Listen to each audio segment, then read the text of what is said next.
নমস্কার বন্ধুরা, চলে এসেছি আজকে আরও একটি নতুন ভিডিও নিয়ে। আজকে তৈরি করব বিন্নি ভাত, যাকে আমরা স্টিকি রাইসও বলে থাকি।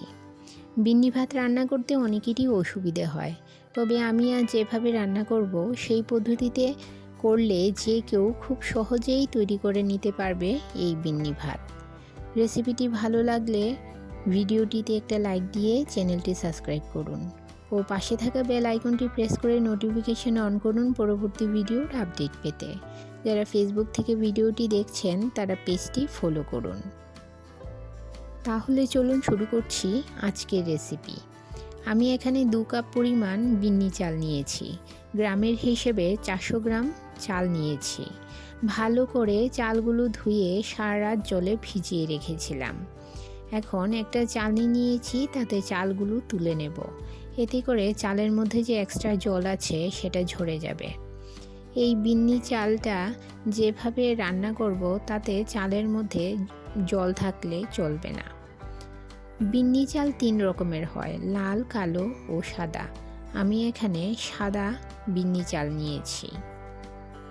অবশ্যই খেয়াল রাখতে হবে যেন চালের মধ্যে কোনো জল না থাকে। চাল থেকে এক্সট্রা জল ঝরে গেলে একটা পাত্রে চালগুলো নিয়ে নিলাম। এতে দিয়ে দেব স্বাদ মতো নুন, 1 চামচ কাঁচা লঙ্কা কুচি, 1 চামচ আদা কুচি ও 1 টেবিল চামচ রিফাইন্ড অয়েল।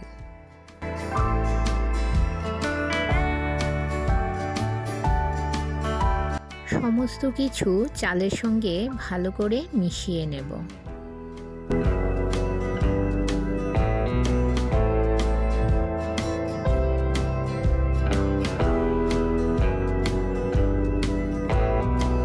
এখন গ্যাসের চুলায় একটা পাত্র বসিয়ে দিলাম ও তাতে কিছু পরিমাণ জল দিয়ে তার উপর একটা ছিদ্রযুক্ত পাত্র বসিয়ে দিলাম। নিচে জল ফুটতে শুরু করেছে।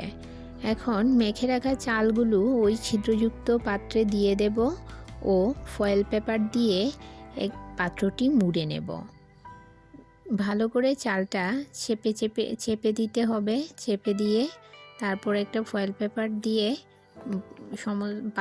পুরো পাত্রটা আমি মুড়ে নেব, যাতে কোনো দিকে ভাপ না বের হতে পারে।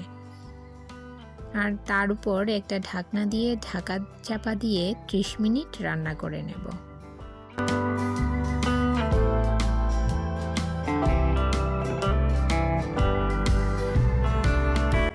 মাঝখানে ঢাকা সরিয়ে চেক করে নেব চাল কতটা সেদ্ধ হয়েছে ও একটা চামচ দিয়ে চালগুলো উল্টে দেব। ঠিক এইভাবে চালগুলো উল্টে নেব যাতে নিচের চালগুলো ওপরে চলে আসে আর ওপরের চালগুলো নিচে চলে যায়। তারপর আবারও ঢাকা দিয়ে লো টু মিডিয়াম ফ্লেমে রান্না করে নেব।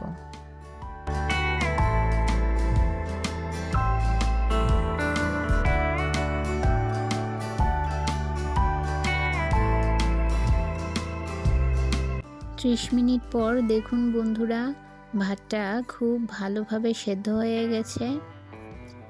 এই ভাত কিন্তু খেতে খুবই টেস্টি হয়।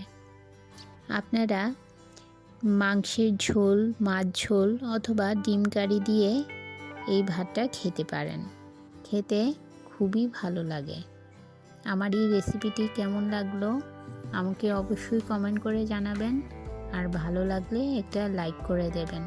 আপনার একটা লাইক পৌঁছে দিতে পারে আমার রেসিপি আরও বহু মানুষের কাছে। ধন্যবাদ।